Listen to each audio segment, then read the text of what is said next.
तो दुखी होना न होना अपने हाथ की बात है। परिस्थितियां कैसी भी आए, लेकिन उससे इम्प्रेस होना न होना अपने हाथ की बात है। अरे क्या करे तेरा बेटा, क्या पढ़ा है? बोले IAS हो रहा है, ये हो रहा है। बेटा की शादी नहीं करे, बोले अभी जरा देख रखा है। लोग भी ऐसे हिप्नोटाइज करते, अरे बेटा बड़ा हो गया शादी नहीं करी, अरे बेटी बड़ी हो गई शादी नहीं, और अपन भी सुकड़ते रहते हैं, अरे नहीं करी तो नहीं करी, करेंगे तो करेंगे, जो होगा देखा जाएगा, इसकी क्या फिक्र करते हो। अब मनुष्य के व्यवहार से और पहरवेश से भी सामने वाले पर बड़ी असर पड़ती है। रानी एलिजाबेथ से एक बुढ़िया मिलने गई अपनी पोती को लेकर, तो उस पोती के जैसे ऑर्डिनरी लड़कियां कपड़ा पहनती है ऐसे पहने हुए थे। तो एलिजाबेथ ने कहा कि ये तो यंग हो गई, जुआन हो गई, इसकी मैरिज क्यों नहीं कर देती। तो लड़की को पंच हुआ, मानो कुछ गोली लग गई उसके सीने में शब्दों की। लड़की ने दादी का कपड़ा खींचा, बोले चलो हाउस पे, घर पे चलो जल्दी करो। वो घर गई लड़की, और लड़की ने उठाई कैंची और बाल बाल सारे काट दिए, सन्यासिनी बन गए। और जो नन्हे कपड़ा पहनती है, सिर को बांधती है, वो ड्रेस कर ली, यूनिफॉर्म बना ली। दूसरे दिन दादी माँ को बोला कि तुम चलो एलिजाबेथ के पास, मुझे ले चलो। एलिजाबेथ के पास जाते ही एलिजाबेथ उठ के खड़ी हो गई हाथ जोड़ के। तो दादी ने कहा कि ये तो कल मेरे साथ जो आई थी ना, वही मेरी पोती है। बोले इतनी नहीं, शी तो नन लग रही है। उसने कहा हाँ मैं नन का वेश तो बनाई हूँ, आप ही तो बोल रहे थे कि शादी तो मेरे को शादी करना चाहिए। बोले no no never no no. तो वस्त्र आभूषण आहार व्यवहार से भी अपनी असर सामने वाले पर पड़ती, और अपना मन कमजोर है तो सामने वाला हमारी मखौल करते। अरे इतना बड़ा बेटा हो गया, BA पढ़ा, उसकी शादी नहीं हो रही क्या है, इतनी बड़ी बेटी शादी नहीं हो रही क्या। हम कमजोर होते हैं तो ऐसे टोंट मारते लोग, और हम जब मुंह तोड़ जवाब दें अथवा तो उनका सुना अनसुना कर दें तो दुख का तो कोई प्रसंग ही नहीं है। हम ऐसे ढलें वैसे ढलें तभी लोग ठीक रहे, समाज में रहना है, ये करना है, वो करना है। इस प्रकार से कितना भी सुकड़ के मर जाओ फिर भी बोलने वाले तो बोलते रहेंगे। ये तो एक घोड़ी और 2 सवार जैसी बात है। पिता और पुत्र घोड़ी की लगाम पकड़े लिए जा रहे थे। लोगों ने बोला कितने बेवकूफ हैं, घोड़ी है और पैदल जा रहे हैं। बाप बैठा, आगे कुछ लोगों ने कहा कि हद हो गई। बूढ़े को अभी तक घोड़ी पे बैठने का शौक नहीं गया। लड़का बेचारा चल रहा है, अभी टाइफाइड हुआ उसको, उससे थोड़ा आराम मिला है, अब चल रहा है। लड़का तो बेचारा चल रहा है धीरे धीरे, और बाप घोड़ी पे बैठा है। बड़े शर्म की बात है, बाप उतर गया, लड़का बैठ गया। लोगों ने कहा इतना जवान लड़का और घोड़ी पे बैठा और बाप पैदल है, बड़ा बेशर्म छोरा है। ये घोर कलयुग है भाई, छोरा तो बैठा घोड़ी पे और बाप चल रहा है। अब क्या करें, दोनों बैठते हैं तो लोग शायद चुप हो जाए, दोनों बैठे तो लोगों ने कहा हद हो गई। इसीलिए तो बारिश नहीं हो रही, इसीलिए तो अकाल पड़ा और महंगाई हो रही है। इतना घोर अनर्थ, एक गूंगा प्राणी बेचारा और उस पर 2 पाडे बैठे हैं, हद हो गई। अब क्या उस शरीर को क्या अनशन करके शरीर पतला करें क्या? उन्होंने तो पाडा कह दिया, तो क्या सचमुच आप पाडे हैं क्या? तो लोग जिस ढांचे में, जिस बोतल में आपको उतारना चाहे ऐसा उतरते रहेंगे। तो हमको भी बहुत लोग समझाते, अरे भाई ये सब माँ बोलती है, लोग ऐसा कहते हैं, सर माँ ऐसी कहती है, फलान बेटा मैं तो चाहती हूँ तू भक्ति कर, लेकिन लोगों को भी देखो। मैं क्या देखेंगे लोगों को, हम क्यों देखें? हम ऐसे रास्ते कदम रखेंगे दृढ़ता से कि लोग हमको देखने के लिए लाइन लगाए, हम लोगों को क्या देखें? जरा लोगों का भी विचार करो, लोगों को भी देखो। पड़ोस में रहना है, समाज में रहना है, मैं क्या कहेंगे पड़ोस में समाज में, हमारा अपना ईश्वर का ही पड़ोस लेने दो, ईश्वर के ही समाज में गोता मारने दो, फिर पड़ोस और समाज पीछे पीछे घूमेगा। तो एक बार समझ में आ जाए कि हम ये सत्य है, ये ईश्वर का रास्ता है, बस दृढ़ता से लग जाओ। वे आदमी सचमुच में महा गलती करते हैं जो बहुमुखी समाज को संतुष्ट करने में लग जाते हैं। लोग ऐसा कहेंगे तो अब ऐसा करो, लोग ऐसा कहेंगे वैसा करो, तो आप कुछ कर ही नहीं सकते। कोई आध्यात्मिक प्रगति आप ठीक से कर ही नहीं सकते। आप स्वाभाविक जीवन जी नहीं सकते, सुकड़ते रहोगे। उसका मतलब ये भी नहीं कि उछलंक हो जाए या दुराचारी हो जाए या दुष्टता का रास्ता पकड़ ले, नहीं। अरे दुष्ट लोग तो लोगों की परवाह नहीं करते और भक्त लोग लोगों की परवाह में भक्ति का त्याग कर देते। क्या करें अब, इनको पार्टी देनी है जरा। हम तो बाजार का नहीं खाते, लेकिन जरा सा थोड़ा सा अब क्या करे, थोड़ा सा क्या करे। अपने को कोसते कोसते कोसते आदमी कहीं का नहीं रहता। हमारे स्वभाव में ऐसा नहीं था, हम अपने को नहीं कोसते थे ज्यादा, जानते थे कि ईश्वर का रास्ता। अब चाहे भाई हो चाहे मामा के बेटे की शादी थी, हम नहीं जाते। भाई ने बोला कम से कम आइसक्रीम जरा सा खा के चले आना, हाजिरी लगा के आना। मैं क्या नहीं, बारातियों के वातावरण में सात्विकता नहीं होती है, हमारी अब साधना खराब हो गई, हम नहीं जाते। उसने डांटा, हम खिसक गए। वो समझा गए होंगे शादी में, हम मंदिर में बैठ गए। 3 घंटे के बाद आए, पार्टी पूरी हो गई। फिर टोका, थोड़ा झगड़ा हो गया तो सह लिया, लेकिन ईश्वर की भक्ति का बलिदान देकर, सत्य का बलिदान देकर किसी को संतुष्ट करना। रामतीर्थ बोलते हैं, सत्य का घात करके अगर किसी व्यक्ति को संतुष्ट करते हो तो उसकी अपेक्षा व्यक्ति का घात हो जाए तो हरकत नहीं, सत्य का घात नहीं होना चाहिए। भूख और प्यास प्राणों को लगती है, लेकिन अपने को बोलते कि मेरे को भूख लगी है। समाधि लग जाए, श्वास न चले तो भूख नहीं लगेगी, श्वास कम चले तो भूख कम हो जाएगी। बच्चे के श्वास खूब चलते हैं, तेज चलते हैं तो ज्यादा खाता है। युवक अब बुढ़ापे में स्थगित हो जाती प्राण शक्ति, कम भूख लगती। समाधि करे तो भी कम भूख लगेगी, समाधि छोड़कर प्रवृत्ति करे तो हमको तो भूख ज्यादा लग रही है। और प्रवृत्ति भी थोड़ी कम होती जाए अथवा श्वास की गति थोड़ी कम हो जाए तो भूख और प्यास प्राणों को लगती, सीधी बात है। सुख और दुख मन को होता है, लेकिन हम लोग अपने को नहीं जानते, इसलिए मन से जुड़ जाते। हाश मैं सुखी हो गया, हाय मैं दुखी हो गया। और ऐसे मन तो बस तरंग है जैसे सागर में, ऐसे कभी सुखी कभी दुखी, कभी सुखी दुखी सुखी दुखी सुखी सुखी दुखी सुखी दुखी सुखी करके जीवन पूरा हो जाता है। जो मन से जुड़कर सुखी होना चाहता है उसके दुख का कोई अंत नहीं। सुखी होने के लिए जो जो करेगा उसके बदले में थोड़ा दुख भी तो आएगा। एक ही सिक्के के 2 पहलू हैं, जब सुख पकड़ा तो दुख आएगा बिना बुलाए। इसीलिए कहते कि सुख की इच्छा छोड़ो, संसार में से सुख की इच्छा छोड़ो, सुख लेने की इच्छा छोड़ो। अब लेने की इच्छा घुसी तो कैसे छोड़े कि दूसरों को सुख देना शुरू करो। तो आपकी सुख की इच्छा शांत होते ही आपका आत्म सुख उभरेगा। मान लेने की इच्छा छोड़ो, मान देना चालू करो तो मान लेने की इच्छा छूटेगी।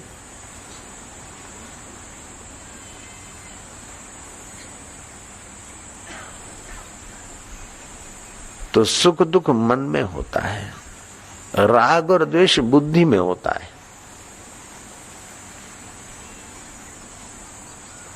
इन सब को हम लोग देख रहे हैं, लेकिन ज्ञान में, चौथे ध्यान में गति नहीं है, इसलिए देख रहे हैं, फिर भी देखने हैं का लाभ नहीं ले रहे हैं, इसी में बह रहे हैं। आप गोरे हुए काले हुए हैं, कभी गोरे थे, हम यूरोप में से आए तो लोगों ने बोला बापू गोरे हो गए। हम केन्या से, अफ्रीका से लौटे तो लोगों ने बोला बापू काले हो गए। फिर हम हिमालय से आए तो लोगों ने बोला बापू पतले हो गए। अमेरिका से आए तो लोगों ने बोला बापू मोटे हो गए। मद्रास से आए तो फिर लोगों ने बोला बापू दुबले भी हो गए, काले भी हो गए। वास्तव में हम दुबले हैं कि मोटे हैं हम काले हैं कि गोरे हैं? जिसने काले को जाना है उसी ने गोरे को जाना है। तो हम काले गोरे कैसे होते? अगर कालापन चला गया तो हम चले जाते। तो ये चमड़ा हुआ काला गोरा, मोटा और पतला, मांस का ढांचा हुआ, नाटा और लंबा शरीर की हड्डियों का ढांचा है।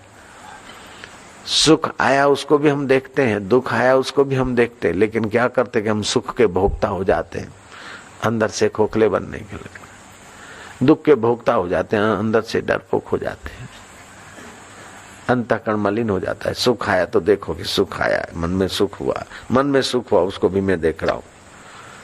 किसी परिस्थिति से मन में दुख हुआ उसको भी मैं देख रहा हूँ, मैं साक्षी हूँ, सुख दुख को देखने वाला हूँ। ये रूपातीत ध्यान की यात्रा है। आंखें मूंद के बैठो, पादस्थ पिंडस्थ ध्यान करो, लेकिन व्यवहार में रूपातीत ध्यान को ले आओ। मान हुआ, अपमान हुआ, ये हुआ, उसको हम देख रहे हैं। राग आ जाए किसी वस्तु व्यक्ति के लिए अथवा द्वेष आ जाए तो बोले बुद्धि में आया है। एक बात और इसमें मिला दो कि जो आदमी अपने को समझता कि मेरे में दुर्गुण है और मैं निकालूं, 1000 उपाय करे, बहुत मुश्किल से दुर्गुण निकलेंगे। मेरे में सद्गुण है और मैं बड़ा हूं तो सद्गुण टिकेंगे नहीं। हकीकत में सद्गुण भी मन बुद्धि में है और दुर्गुण भी मन बुद्धि में, आप उससे अलग है। अलग होकर उसको ट्रीट करोगे तो आसानी हो जाएगी। एक्सीलेटर भी दे रहे हैं और ब्रेक भी मार रहे हैं तो जरा कठिन हो जाएगा। एक्सीलेटर देना बंद करो, फिर ब्रेक और क्लच का उपयोग करो तो आसान हो जाएगा गाड़ी का रुकना।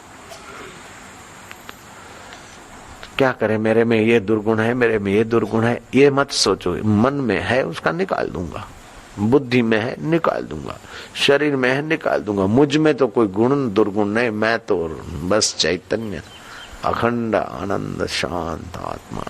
इस प्रकार का तात्विक ज्ञान विचार करके उसी विचार में रमण करना, खुली आंख चलते फिरते भी, उसको बोलते रूपातीत ध्यान। बोले ध्यान कैसे हुआ बाबा? आंखें बंद कर? नहीं, जैसे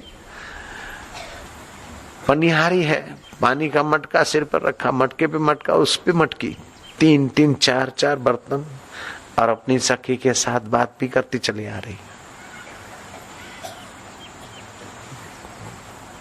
लेकिन ध्यान मटकों में है। अथवा उल्टा स्त्री पति से बात कर रही है, भोजन भी परोस रही है, लेकिन अपने यार की भी मीठी याद करके,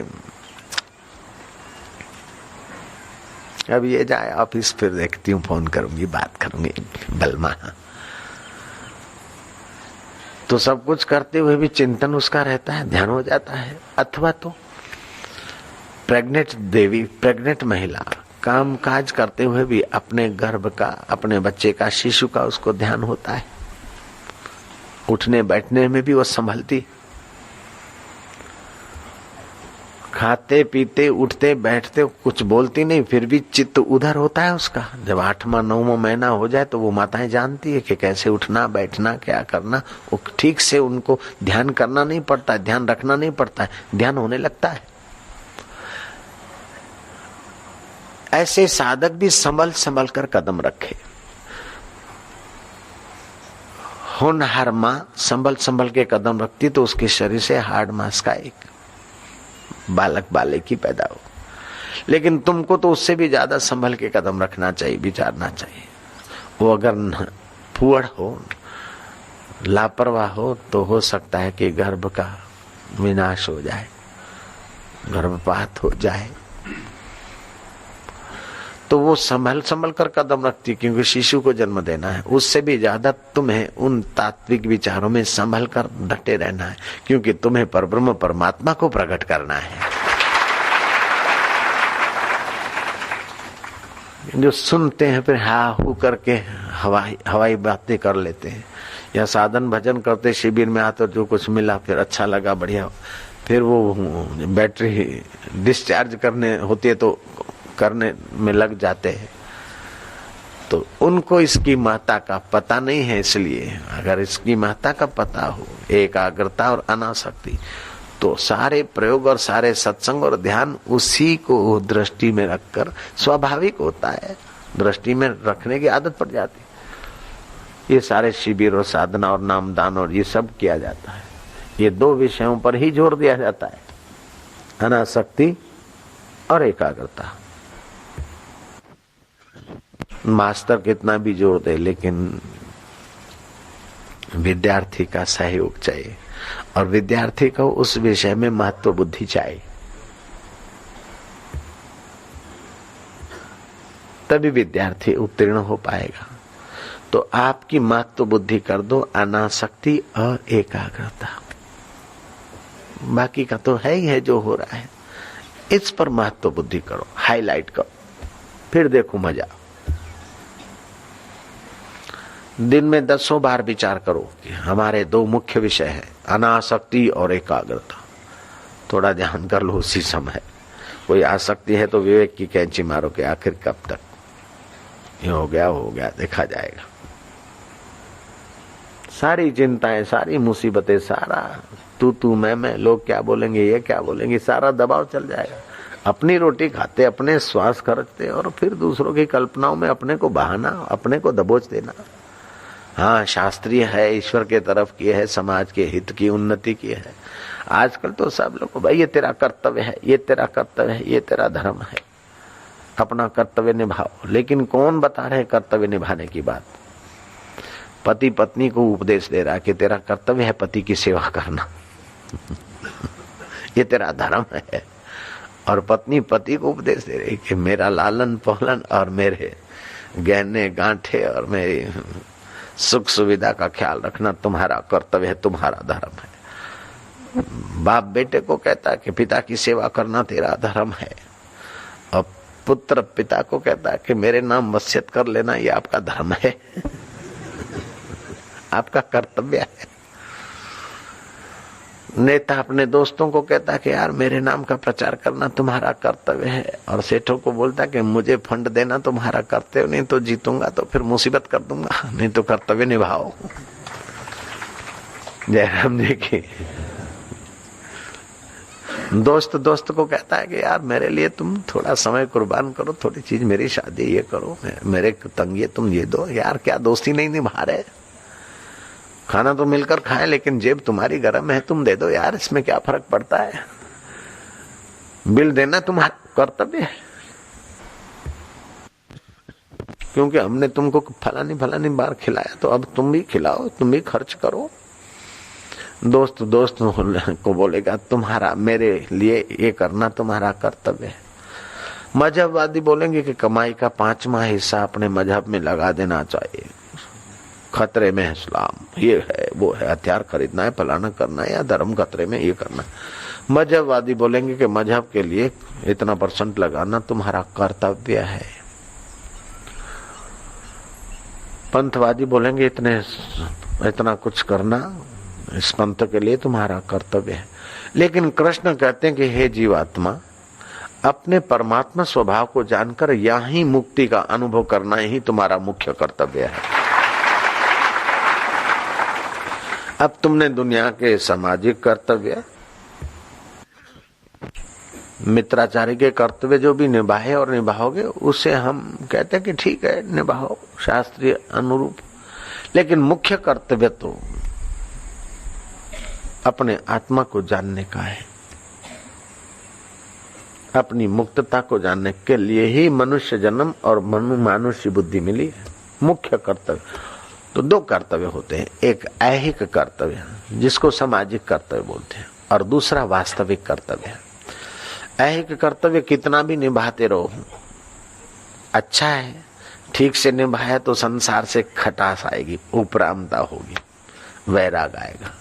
और बेठीक निभाया तो संसार थू करेगा। लेकिन मुख्य कर्तव्य निभाया, फिर वो ठीक से निभा तो भी ठीक है, और न ठीक से निभा तभी भी लोग अपने आपके अनुरूप होने लगेंगे। मुख्य कर्तव्य निभाना। तुकाराम का कर्तव्य कि शादी किया है तो पत्नी का भरण पोषण करना, ये कर्तव्य है, उस समय भी है, अभी भी है। लेकिन वो मुख्य कर्तव्य में लग गए, गौण कर्तव्य से थोड़ा समय नहीं दे पाए, थोड़े गौण कर्तव्य से थोड़े उपराम हो गए। उनकी पत्नी मेहनत मजूरी करती और टिफिन बनाकर पति को खिलाने जाती और समाज बोलती कि ये बाबा बन गया, अपना कर्तव्य छोड़कर बैठ गया, अब भजन करने विठल विठल। लेकिन मुख्य कर्तव्य में ऐसे लगे कि महाराज उनकी गाली देने वाली पत्नी को भी विठल ने दर्शन दिया और तुकाराम का भी तो आत्मा उद्धार हो गया। तो जो मुख्य कर्तव्य निभाने के रास्ते चल जाता है, यथा योग्य ऐहिक कर्तव्य भी निभाए, ठीक है, लेकिन मुख्य कर्तव्य का घात करके और ऐहिक कर्तव्य, ये तुम्हारा कर्तव्य, अब शादी हुई है, पिकनिक करना भी कर्तव्य है, रिसेप्शन रखना भी कर्तव्य है, ये करना भी कर्तव्य है, आईब्रो और ब्यूटी पार्लर करना भी कर्तव्य है। ऐसे फालतू कर्तव्य घुसेड़ दिए कि उस कर्तव्य के बोझ से ही समाज बेचारा उधारा लेकर भी शादी विवाह में 2-4 लाख खर्चा करना है, 5-10 लाख दहेज बच्ची को देना है, 25 लाख दहेज देना है। अब समाज का तो गला घोंट दिया कर्तव्य के नाम से वासनाओं ने और स्वार्थ तत्व ने और मूर्खता ने तो ऐसा गला दबोचा है कि आग लगे ऐसे कर्तव्यों को। क्या करें, दुल्हा आया है तो इतना तो करना चाहिए, इतने तो फटाकड़े फोड़ने चाहिए, इतना तो दहेज देना चाहिए, दुल्हे की माँ आई है हीरे की अंगूठी देनी चाहिए, दुल्हे का बाप आया है इतना तो करना चाहिए। अब तुम्हारी हैसियत हो न हो, उधारा लेके भी करो और मरो, आग लगे ऐसे कर्तव्यों को। अरे लड़की बड़ी हो गई, शादी नहीं, शादी तो उसकी हो गई प्रभु के साथ, बाकी शरीर की शादी होगा, प्रारब्ध तो हो जाएगी, इसमें तू क्या झंझट, तू भगवान की बात कर, कोई ज्ञान ध्यान की बात कर, कोई अच्छी बात कर, ये फालतू बातों में तू क्यों फिक्र करती है, उसका अंजल होगा, हो जाएगा। ऐसा सुना दो कि दोबारा फिर कोई बोले नहीं। अरे लड़की बड़ी हो गई, क्या बेचारी की शादी नहीं कर रहे हो, क्या तुम्हारे गरीबी के कारण, क्या लोग अपनी होशियारी मारने के लिए न जाने कैसी कैसी बातें बोलती है, और जिनको बोलने की आदत है उनको तुम चुप नहीं कर सकते हो, लेकिन अपने दिल को तो तुम झंझट प्रूफ बना सकते हो। जैसे दादी माँ को बोलने वाले बोलते थे, लेकिन दादी माँ ने तो अपने हृदय को झंझट प्रूफ बना दिया। ये खो खो करती है, बीमार है, मरती नहीं है, ऐसा वैसा ही जो बोल रही है बहू है, ये शरीर को बोल रही, मेरे को क्या बोल रही, मैं तो जो कहती हूँ, अब मेरी तो कभी मौत ही नहीं होती है। मौत होगी तो इस 5 भौतिक शरीर की होती है, सुख दुख तो मन में आता है, राग द्वेष बुद्धि में होता है, भूख प्यास प्राणों को लगती है। हम तो वही परमात्मा के सनातन अंश है, आनंद है, शांति, बस मुख्य कर्तव्य में लग गए। अनासक्ति आ गई, एकाग्रता और अनासक्ति, सारे दुखों का अंत हो गया। इन विचारों में ध्यान नहीं देते, इन विचारों को अपना नहीं बनाते। अष्टावक्र बोलते तब तो अष्टावक्र के विचार हैं, लेकिन जनक सुनते हैं तो फिर अष्टावक्र के ही विचार नहीं रह जाते, वो जनक का भी विचार हो जाता है। गुरु का अनुभव जब तक नहीं बोले तब तक गुरु का ही है, जब बोले हैं तो जनक इतना एकाग्रता से सुन रहे हैं कि उस अनुभव को पी जाते हैं, फिर वो जनक का ही अनुभव हो जाता है। और जब जनक बोलते तो उन्हीं अष्टावक्र गुरु की कृपा के प्रसाद को मानो हजम करके डकार ही दे रहे, उससे बनी अष्टावक्र संहिता, अष्टावक्र गीता। 48 गीताएं हैं, भगवत गीता ज्यादा मशहूर है, लेकिन अष्टावक्र गीता साधकों के लिए तो गजब की है, बहुत बढ़िया है। ऐसे ही रंग अवधूत महाराज की गीता, वो भी है तो सब मंकी गीता है, मंकी ऋषि को विवेक वैराग्य हुआ, संसार क्या है बोले भी। राम गीता है, शिव गीता है। इन सारी गीताओं का उद्देश्य तो ये है कि इस संसार की आसक्ति मिटाकर अपने उस आत्मदेव में मन को एकाग्र करो। तो फिर आगे वही 2 विषय, 2 सब्जेक्ट, अनासक्ति, एकाग्रता। करने में होता है शुभ और अशुभ, और न करने में भी होता है शुभ और अशुभ। अशुभ नहीं किया, अशुभ कर लिया, बुरा नहीं किया, बुरा कर लिया, अच्छा नहीं किया, अच्छा कर लिया। तो अच्छा और बुरा ये भी करना है, और अच्छा और बुरा न करना, ये भी न करने के लिए भी प्रयत्न करना है। इससे भी एक ऊंची अवस्था है कि कुछ ना करना, अच्छा भी ना करना, बुरा भी ना करना।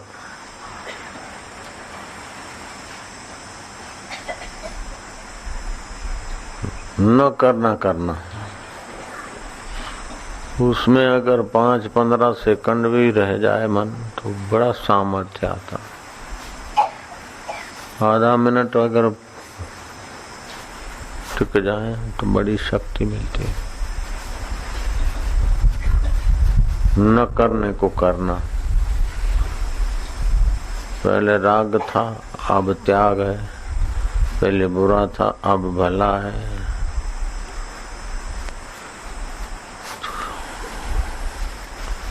तो शुभ अशुभ, पाप और पुण्य, इनमें सुख दुख होता है।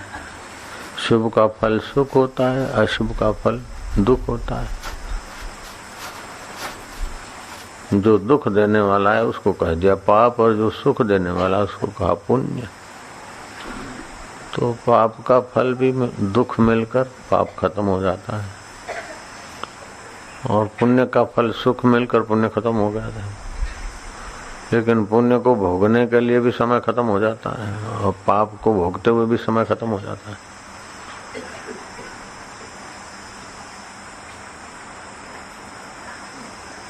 तो एक है न करने को करना।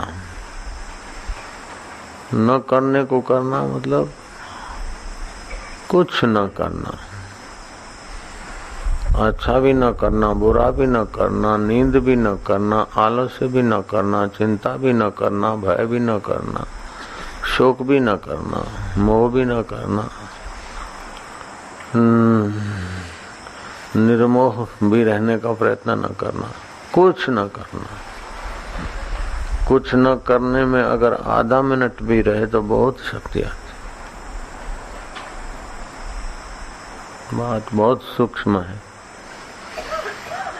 कुछ न करने में आधा मिनट भी टिक जाए तो बहुत अच्छा अनुभव होता है, और अनुभव करने वाले का भी ख्याल न करना। अनुभव अनुभव्य सब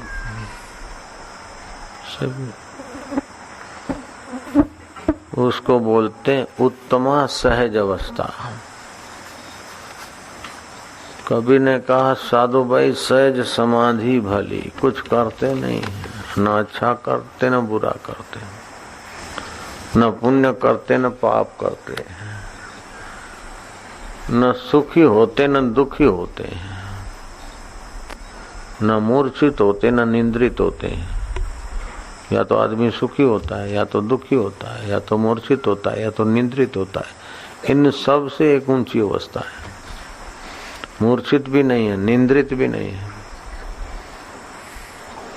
सुखी भी नहीं है, दुखी भी नहीं है, पुण्यात्मा भी नहीं, उस समय पुण्य भी नहीं, पाप भी नहीं, चिंता भी नहीं और निश्चिंतता भी नहीं। चिंता नहीं है, मैं निश्चिंत हूँ, ऐसा भी नहीं है। मैं चिंतित हूँ, ऐसा भी नहीं है।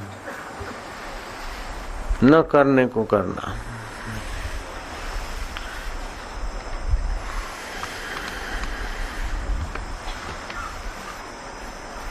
आनंद में सुख दुख दो नहीं है।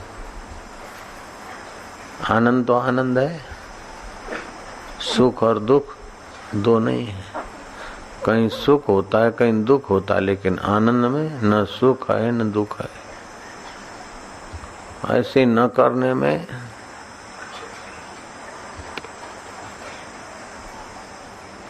न करना है न करना है। पहले तो हमने राग था, अब त्याग है। पहले हमने ये पकड़ा, अब ये छोड़ना है। पहले पाप हो गया, अब हम पुण्य कर रहे हैं, अथवा तो अभी सैर कर रहे हैं, नींद कर रहे हैं, नास्तिक हो गए। पहले आस्तिक थे। न नास्तिक होना है न आस्तिक होना है। ऐसी एक ऊंची अवस्था। इसको बोलते हैं उत्तमा सहज अवस्था, मध्यमा ध्यान धारणा, कनिष्ठा शास्त्र चिंतनम च तीर्थ यात्रा धमाधम। छोटे से छोटा साधन है तीर्थ यात्रा, उससे ऊंचा है शास्त्र चिंतन, शास्त्र चिंतन से ऊंचा है धारणा ध्यान, और ऊंचे से ऊंची अवस्था है सहज अवस्था। सहज अवस्था न जागृत है, न स्वप्न है, न सुषुप्ति है, न मूर्छा है, न समाधि है। समाधि से भी परे। जागृत, स्वप्न, सुषुप्ति, गहरी नींद को सुषुप्ति बोलते हैं, वो नहीं है। सहज अवस्था न जागृत है, न स्वप्न है, न मूर्छा है, न समाधि है। सब सामर्थ्य न करने से प्राप्त होता है। जैसे प्रलय है, प्रलय में ऐसी अवस्था आती है कि कुछ नहीं करता जीव। प्रलय में कुछ नहीं करता है तो इतना सामर्थ्य आता है कि नई सृष्टि फिर होती है। कुछ न करता है, न कुछ नहीं है, प्रलय हो गया, तो प्रलय की स्थिति से जो सामर्थ्य बनता है उससे फिर नई सृष्टि बन जाती है। प्रलय में कुछ न करना है, चुप, और जो चुप है वही सर्ग का सामर्थ्य है। और महासर्ग आदि से उत्पन्न होते हैं। कबीर ने कहा इस अवस्था के लिए, साधो भाई सहज समाधि भली। सहज समाधि, योग समाधि नहीं, ध्यान समाधि नहीं, सहज समाधि। साधो सहज समाधि भली, गुरु प्रताप जा दिन ते उपजी। दिन दिन अधिक चली, साधो सहज समाधि भली। जहां जहां डोलूं सोई परिक्रमा। जहां जाते चलते वो परिक्रमा है। किसी मंदिर या पूजा स्थल को चक्कर मारना ही परिक्रमा नहीं, जहां भी चले वो परिक्रमा हो जाती सहज अवस्था वाले की। जहां जहां डोलूं सो परिक्रमा, जो कुछ करूं सो सेवा। जब सोऊं तब करूं दंडवत पूजो और न देवा। साधो भाई सहज समाधि भली। कहो सो नाम सुमरन, कहो सो नाम, सुनो सो सुमरन। जो हम बोलते हैं वो भगवान का नाम है, और जो सुनते हैं वो सुमरन है। कहो सो नाम, सुनो सो सुमरन, खाओ पियो सो पूजा। गिरह उजाड़ एक सम लेखो, भाव न राखो दूजा। साधो भाई सहज समाधि भली। आंख न मूंदू, कान न रूंधू, तनिक कष्ट नहीं धारू। खुले नैन पहचानो, हंसी हंसी सुंदर रूप निहारू। साधो भाई सहज समाधि भली।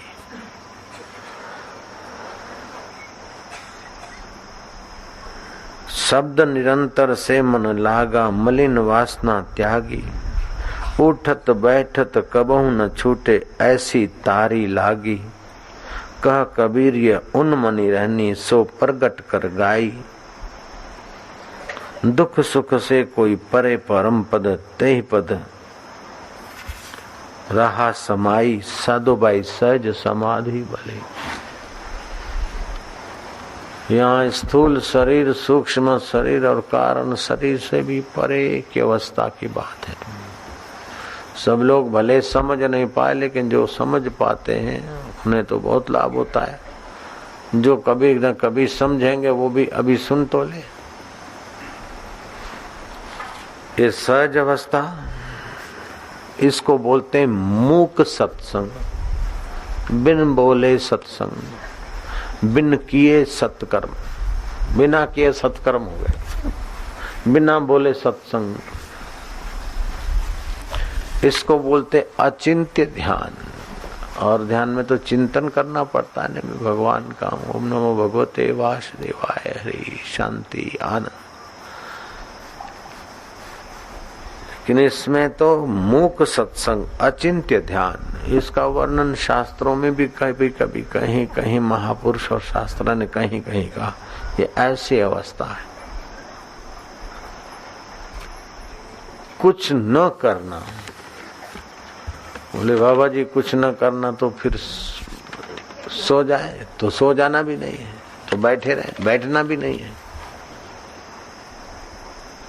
तो जप करे कि नहीं, तो गाना गाए, बोले नहीं कुछ नहीं करना। बोले कुछ नहीं करना तो क्या करे? बोले कुछ नहीं करना है, कुछ नहीं करना है तो सिर टेक के बैठ गए। ये क्या कर रहे हो? बोले कुछ नहीं करना है तो सिर टेक के बैठ गए। तो कुछ नहीं करना है तो सिर टेकना क्यों?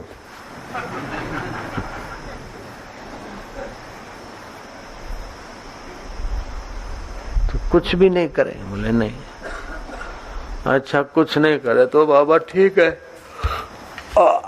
ए बैठे, ओ बैठना भी नहीं है।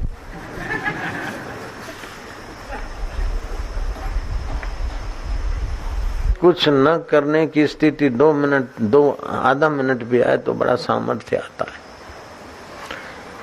10-5 सेकंड भी मिल जाए तो गनीमत है। फिर 10-5 अगर मिल गए तो 15 भी हो जाएगी, 15 हो गए तो 30 सेकंड भी हो जाएगी। उस आधा मिनट में योगी को जो सामर्थ्य प्रेरणा मिलती है, गजब। कुछ न करने की अवस्था रहती है सृष्टि की, उसको बोलते प्रलय। प्रलय से सर्ग बनता है, महाप्रलय से महासर्ग बनता है। इतना सामर्थ्य उस परमात्मा में, कुछ न करने की अवस्था में अपन आते। नैव तस्य कृते न अर्थो न कृते तेन कश्चन न चास्य सर्वभूतेषु कश्चित्।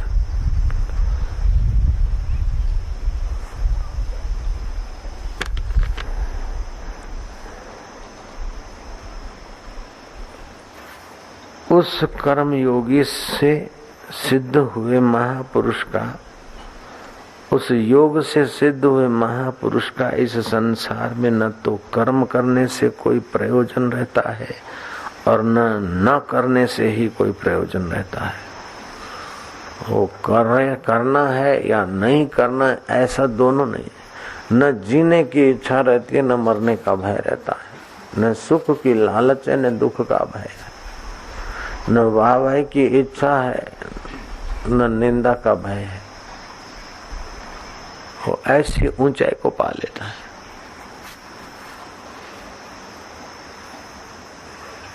उसका किसी परिस्थिति से, सत्य बुद्धि से कोई प्रयोजन नहीं रहता, फिर भी उसके द्वारा सहज स्वाभाविक अच्छे कर्म हो जाते। लेकिन अच्छे कर्म का करता वो अपने को मानता ही नहीं। खूब वाहवाही होती, लेकिन वाहवाही का भोक्ता अपने को बनाता ही नहीं, इसलिए अहंकार होता ही नहीं। जयराम जी की साधारण आदमी की थोड़ी सी वाहवाही होती तो बड़ा खुश होता है, फूला नहीं समाता। लेकिन लाखों करोड़ों लोग वाहवाही करते, फिर भी देखो तो कुछ नहीं, नॉर्मल। ऐसे सैकड़ों हजारों लोग निंदा भी करे, अफवाह भी करे, तभी भी देखो तो नॉर्मल। तो कुछ न करने की अवस्था में आधा मिनट भी बैठ गया तो ऐसी ऊंची स्थिति आए। नहीं तो कितना भी बोले सब भगवान का है, सब भी है, लेकिन जरा सा निंदा होती तो दुख होने लगता है। जरा सा स्तुति होती तो वाहवाही का फुलायापन अंदर गुस्सा बैठा होता है। क्या है वाहवाही मिथ्या, अपने को नहीं वाहवाही मिथ्या अपने को नहीं, फिर भी अपने को कुछ हो जाता है। दुख ऐसा है, लेकिन कुछ भी नहीं अपने को तो दुख, फिर भी कुछ हो जाता है। क्योंकि करने होने में जब तक मन बैठा है तब तक असर होती है। बोले बाबा जी देखते हैं कि दुख मिथ्या है, अपमान मिथ्या है, गाली ये वो सब मिथ्या है, फिर भी जब दुख होता है या अपमान होता है तो दुख क्यों होता है? दुख मिथ्या है ये तो जानते हैं, लेकिन फिर भी दुख तो होता है। बाबा दुख क्यों होता है? तो गंदगी के ढेर पे तुम बैठो तो फिर बोलो मक्खियां क्यों भिनभिना दिए? गंदगी के ढेर पे तो मक्खियां होगी। जब शरीर को मैं मानोगे और परिस्थितियों को सच्चा मानोगे तो दुख होगा।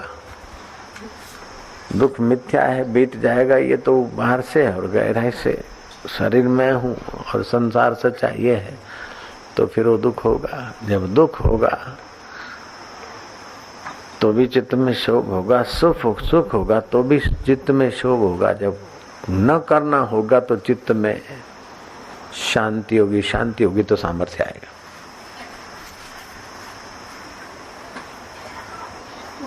देखोगे भगवान समाधि भी नहीं करना है, प्रवृत्ति भी नहीं करना है, निवृत्ति भी नहीं करना है, कुछ न करना। तो बाबा जी कुछ न करना तो बैठे बैठे सत्संग सुनना है? नहीं। तो सत्संग से भाग जाए? नहीं। तो सत्संग करके डूब जाए? नहीं, डूबो भी नहीं। तो तैर जाए? तैरो भी मत। आखिर क्या करें? बोले कुछ नहीं करो। आधा मिनट भी कुछ न करने की अवस्था आ जाए तो भला हो जाता है, भला मंगल ही मंगल है। फिर कितना भी कुछ करो, लेकिन आधा मिनट न करने वाले के आगे कितना भी करने वाला छोटा रह जाएगा। कोई कोई विरला गुरु भक्त इसको जाने, किसी किसी पर भगवत कृपा का प्रसाद हो, ऐसी साधना, ऐसी अवस्था पा ले।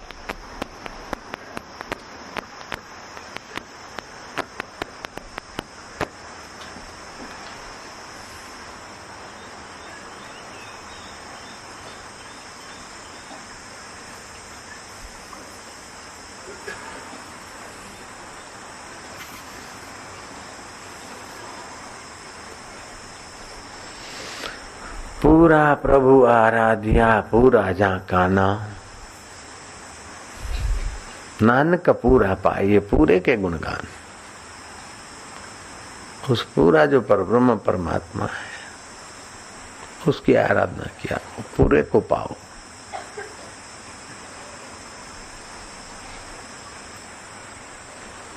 ये तो भाई समझना भी कठिन है, जयराम जी की है, समझना भी कठिन है। फिर भी सुनते सुनते उसकी लालसा करते करते आधा मिनट भी वो अवस्था आ गई तो बनत बनत तेरी बन जाई रे। दरिया के किनारे झोली पकड़ के बैठो, कभी न कभी कोई लहर की छोली आ जाए, हो सकता है कि एक आध रतन आ जाए, सारा बैठना सार्थक हो गया। वो सोना खोजने वाले क्या करते, दिन भर मिट्टी में से इकट्ठे करते रहते, साधन शोधन करते करते करते करते एक दिन 2 दिन 4 दिन के मसाले में थोड़ा सा भी 25-50 ग्राम मिलता तो उनकी मेहनत वसूल हो गई। टनों की टनों मिट्टी छान मारते हैं, धोते हैं, शोधन करते, फिर भी थोड़ा सा मिल जाता है। अथवा तो रत्नों की खान में बहुत सारे पत्थर, बहुत सारे ये उधर करते करते एक आध छोटा सा रत्न मिल जाता है, काम बन जाता है, मेहनत वसूल हो जाती। जवेरी बैठा है, जवेरी लोग दिन भर घूमे बैठे, खाए पिए, ग्राहक आए, देख देख के चले गए, ऐसे करते करते, लेकिन एक ही ग्राहक आया, हो गया पूरा 2, 5, 10 हजार कमा लिए। छुट्टी जरा सी डिब्बी दे दी 25-50 ग्राम की ग्राहक को, बस उठा के बोले क्या कर रहे हैं, बोले कुछ नहीं यार बैठे। वो तो आते जाते देख के चले जाते, लेकिन दिन में भी एक ग्राहक मिल जाता है तो काम बन जाता है। दिन में तो क्या, हफ्ते में भी कभी कभी एक ग्राहक मिलता है, तभी भी काम बना लेते हैं। जयराम जी की ऐसे कुछ न करने की साधना है।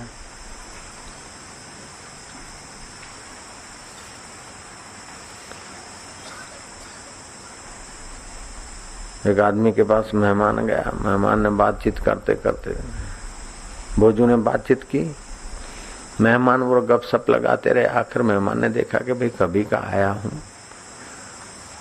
और भूख लगी है, ये कुछ लाते तो है नहीं, खिलाते तो है नहीं, बातें कर रहे हैं खाली। बोला भाई बहुत भूख लगी है, कुछ तो करो, जाओ, मेरे पेट में चूहे दौड़ रहे हैं, तुम्हारे पास आया हूं तब का बैठा हूं, अब दोपहर हो चले, 2 बज गए हैं, पेट में चूहे दौड़ रहे हैं, जाओ कुछ तो करो। वो थोड़ी देर में कुछ लिक्विड लेके आया, बोले लो, बोले क्या है, बोले आपने कहा नहीं कुछ तो करो, पेट में चूहे दौड़ रहे, तो ये चूहा मार दवाई है।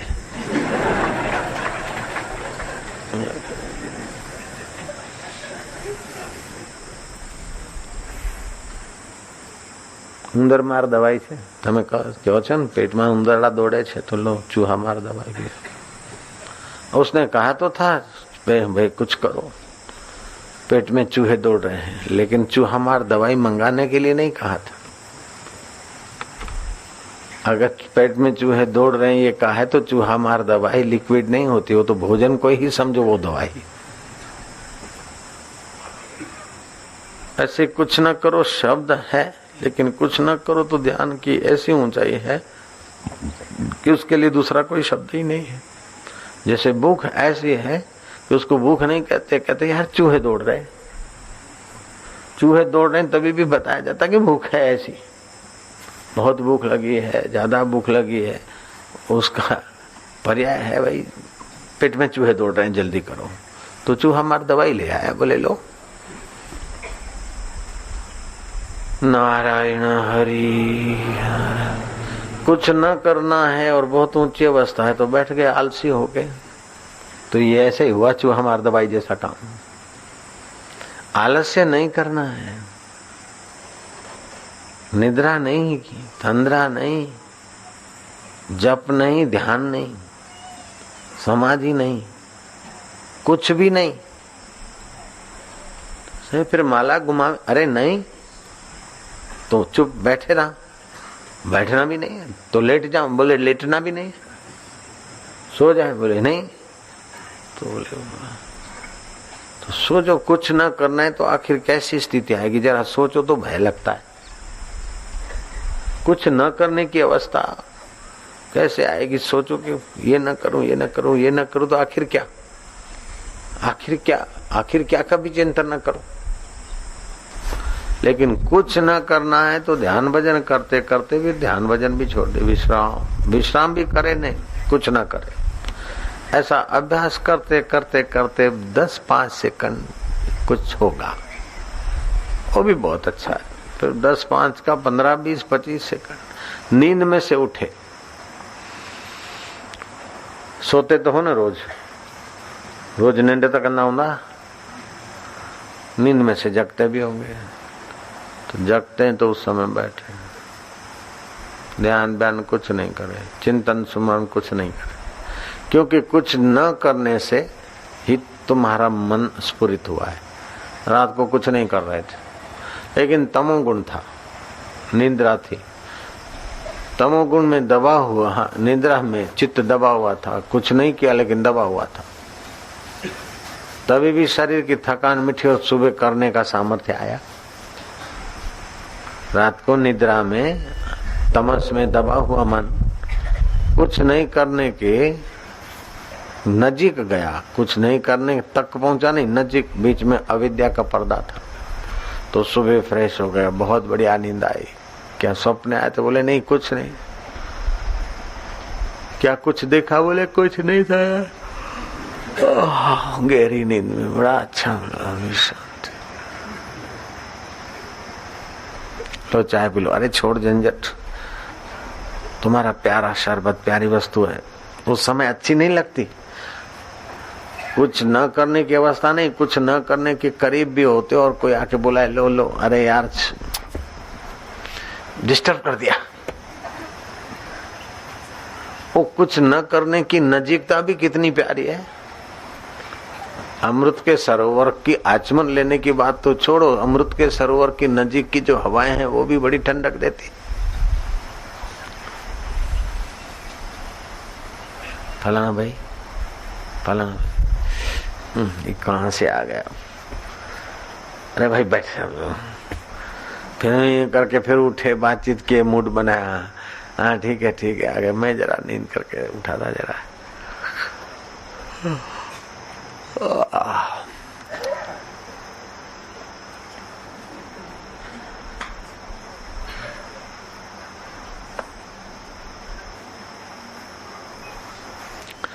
नींद में से उठो, थोड़ी देर बैठे जाओ, कुछ नहीं करना है, न चाय पीना है न घड़ियाल देखना है, न दुकान जाना है, न नौकरी जाना है, कुछ नहीं करना है। फिर विचार आएगा, उठो, अगड़म तगड़म स्वाहा हो।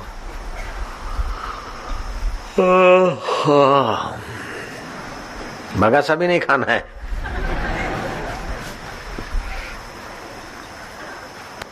बनत बनत तेरी बन जाएगी।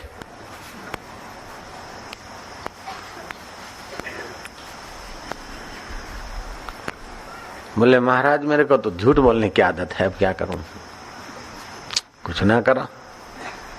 बोले झूठ बोलने की आदत है, फिकर न कर, तो झूठ बोले जाऊं।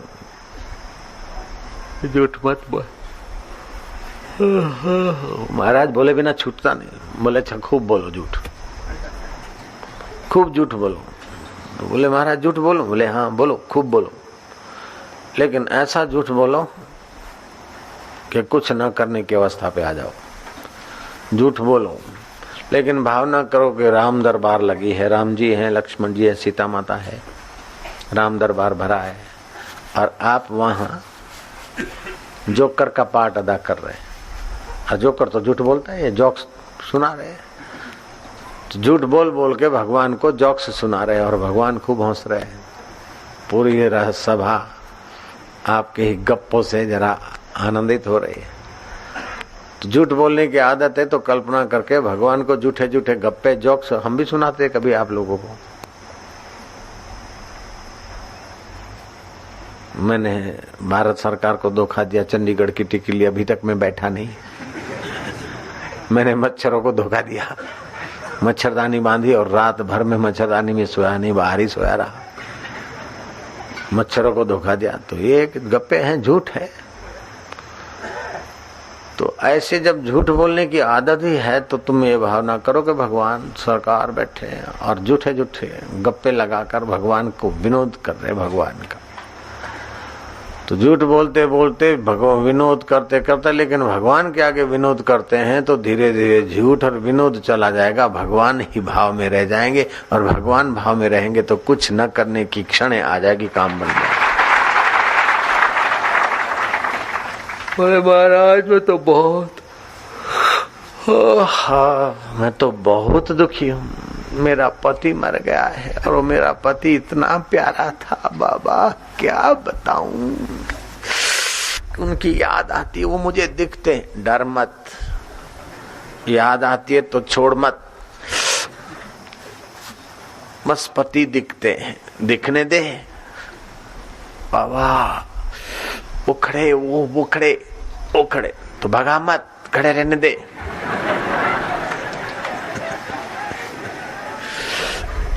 लेकिन बाबा जी वो तो मर गए, अभी क्या पता ऐसा देख रहे। वो दिखे, चिल्ला मत। बोले मेरे को उनसे मिलाओ और मिलाओ। ठहरो अभी मिलाते हैं, चिंता मत करो। तुम्हारे पति दिख रहे ना? हाँ दिख रहे। आंख मूंदती और दिखते हैं। बोले हाँ, कभी कभी तो ऐसे भी दिखते। बोले हाँ ठीक है। अब भावना करो कि तुम्हारे पति खड़े हैं और सामने दूर भगवान भी खड़े हैं और तुम्हारे पति भगवान से मिलने के लिए बाहें फैला रहे हैं, भगवान को पुकार रहे हैं। वो भगवान को देख रहे हैं, बाहें फैला रहे हैं। ऐसा अभ्यास बना लो। थोड़ा दिन अभ्यास बनाया। बोले कैसा? बोले हाँ भगवान भी दिखते हैं और पति भी दिख रहे हैं। अब भावना करो पति भगवान के तरफ चल रहे हैं। हाँ महाराज चल रहे। हाँ ठीक है, वो करो, फिर भी बोलो चल रहे। चलते चलते भगवान को प्यार कर रहे हैं। भावना किया उस विधवा स्त्री ने, प्यार कर रहे हैं भगवान को, प्यार कर रहे हैं। इस भावना से उसके हृदय में प्यार पैदा हो गया। जयराम जी की हृदय प्यारा हो गया, जो खिन्न था, उद्विग्न था, उसमें प्यार है। बोले अब ये भावना करो कि तुम्हारे पति भगवान से मिलने जा रहे हो, भगवान भी उनको मिलने आ रहे, दोनों नजीक आ रहे। हाँ आ रहे। बोले नजीक आ रहे। थोड़े दिन की भावना साधना हुई, भगवान और तेरा पति भक्त मिल गए। हाँ, भगवान और मेरे पति मिले। हाँ मिले, भगवान से ऐसे मिले कि तेरे पति भगवान में ही समा गए। हाँ समा गए। अब वो पति की छाया या पति की आकृति गुम हो गई, भगवान में समा गए, भगवान ही रह गए। भगवान रह गए तो फिर तू चिंता किस बात की करती, कुछ ना कर। आहा, दुख दूर हो गया।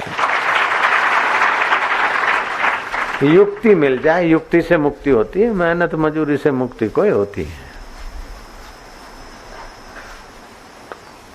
ये तो एक दृष्टांत दिया कि किसी स्त्री के जीवन में ऐसा हो, तभी भी उसका सदुपयोग करके आदमी सत्य की तरफ पहुंच सकता है। झूठ बोलने जैसे दुर्गुण का भी सदुपयोग करे तो आदमी सत्य स्वरूप ईश्वर को पा सकता है। झूठ बोलने जैसे दुर्गुण का भी उपयोग करने की कला सत्य से मिला देती है, और पति के मोह और पति के स्वार्थ में विधवा पागल हो रही है और उसका सदुपयोग करे तो विधवा ईश्वर मैं हो। परिस्थिति का उपयोग करने की कला आ जाए, ऐसे ही न करने की कला आ जाए, न करने को करना।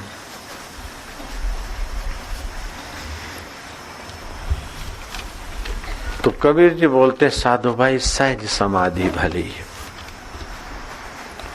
उसको बोलते मूक सत्संग अचिंत्य ध्यान।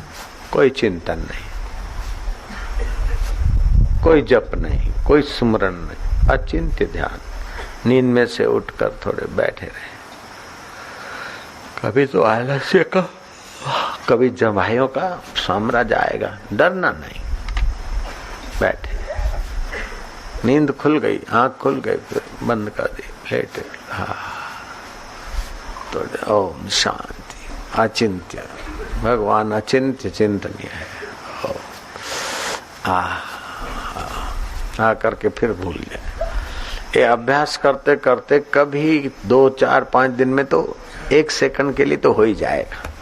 जब 1 सेकंड हुआ तो दूसरा सेकंड उससे जुड़ा है, आइडिया है। दूसरा जुड़ा है तो तीसरा कहाँ जाएगा। ऐसे करके 2, 5, 7 सेकंड तक पहुंच गए तो फिर 7 तक पहुंच गए तो 14 तक भी पहुंच जाओगे। 14 तक पहुंच गए तो 30 सेकंड की तो बात है, और क्या है, आधा मिनट खाली हो जाए तो बस। सारे दुखों का प्रभाव फिर तुम्हारे पर पड़ेगा नहीं। जैसे सोनार की एरण होती है ना, कई गहने सोनार उस पर घड़ता, एरण ज्यों के त्यों। ऐसे फिर तुम्हारा चित्त ज्यों का त्यों, कई व्यवहार परिस्थितियां बदलेगी, सुख की दुख की, लेकिन आप न करने में उस नारायण के स्वभाव में। पहले जो चोट लगती थी दुख की, अभी इतनी नहीं लगती आप लोगों को भी। पहले जो सुख का आकर्षण होता था वो अभी उतना नहीं होता है। तो कुछ न करने की कुछ सेकंडे तो मिली है, तभी ना हरि ओम करके फिर बैठते हैं, तो कुछ न करने की अवस्था बना रहे हैं। બધું જગત મિથ્યા છે, બધું ઈશ્વર સ્વરૂપ છે। ઓમ ઓમ શાંતિ છે, वो भी कुछ न करने की तरफ ही तो यात्रा है।